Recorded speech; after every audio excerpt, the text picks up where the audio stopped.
name is Aaron and I work with Wilbur at City Bible Forum.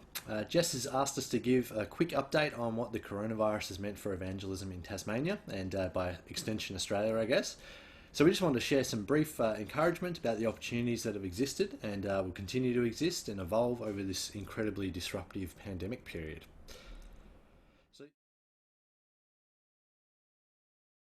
So the first thing I wanted to have a quick look at is what opportunities have already existed for evangelism.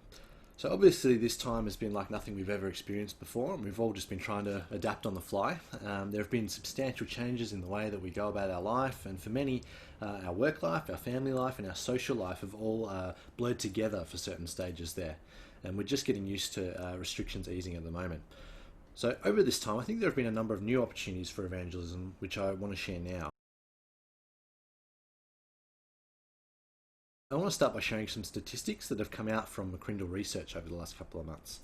So for those that don't know who McCrindle Research are, they're one of the leading research firms in Australia, and they identify social trends and put together statistics that can be really helpful for understanding where people are at in Australia.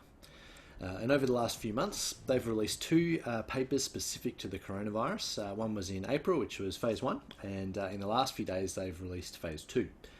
Naturally, in phase 1, there was a lot of anxiety and uncertainty about how hard the coronavirus would hit, which meant that everyday people, what they wanted was practical and emotional support, people to talk to and connect with, as well as meaningful distractions from the daily bad news cycle filling up the media feeds.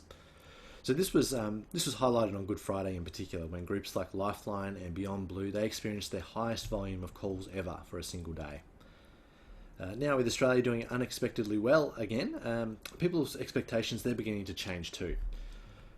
And there are three particular stats that I just wanted to quickly highlight from McCrindle's Phase 2 report. The first is that around half of people surveyed wanted to maintain the slower pace of life that they're experiencing right now, with things like emphasis on family being really positive for people as they're experiencing this right now. The second stat is that 44% of people have struggled with feelings of isolation as they've worked from home. And this is something that realistically is going to continue for some time as people slowly ease back into office life.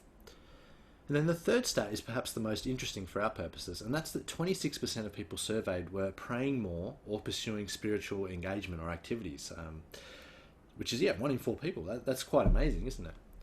Now, in one sense, that shouldn't really surprise us, because in times of adversity, people want to make sense of what they're going through.